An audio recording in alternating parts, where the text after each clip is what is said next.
Bonjour à tous, alors ça fait longtemps que j'avais installé les feux de jour sur mon Kangoo et j'avais pas fait de vidéo.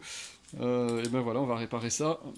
Donc en fait, j'ai installé des feux de jour sur le Kangoo, comme vous pouvez voir sur le bas du véhicule. Ça s'intègre ça s'intègre pas mal dans le pare-choc. Voilà, donc c'est des feux avec 6 LED créés, donc c'est assez puissant. J'ai acheté ça en Chine, ça s'appelle les lampes de travail, en anglais des work LED. Voilà, ça se présente comme ça. Donc il y a de chaque côté évidemment.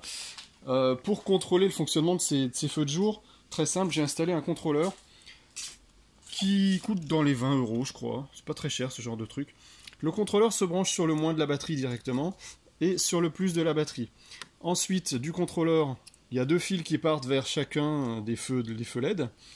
Et vous avez un autre fil que vous pouvez brancher sur les veilleuses ou sur, moi j'ai branché sur les feux de croisement, de manière à réduire l'intensité des feux de LED quand vous avez les phares allumés pour éviter d'éblouir la nuit.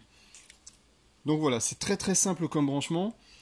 Et en fait, comment ça fonctionne? Quand on démarre le moteur, l'alternateur se met en route, la tension de la batterie monte au-dessus de 13 volts.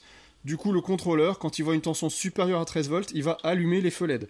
Quand vous allez couper le contact, l'alternateur s'arrête, on descend sous les 13 volts, le contrôleur, dans les 5 secondes, va couper l'allumage des feux LED. Donc voilà, tout est automatique, c'est vraiment très simple comme branchement. Et le petit bonus, c'est qu'avec le contrôleur, on a une télécommande qui permet de faire clignoter de façon stroboscopique les feux LED. Alors, je vous le dis tout de suite, c'est interdit sur route, mais voilà.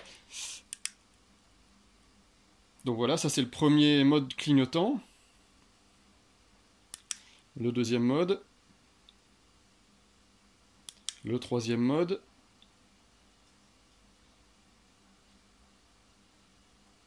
Le quatrième mode. Le cinquième mode. Et le sixième mode. Donc comme vous voyez, le moteur est coupé. Et malgré tout, ça me permet de faire fonctionner les LED avec la télécommande.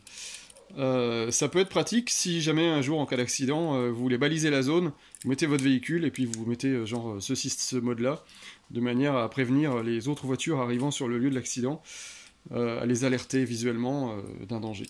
Ça peut être sympa.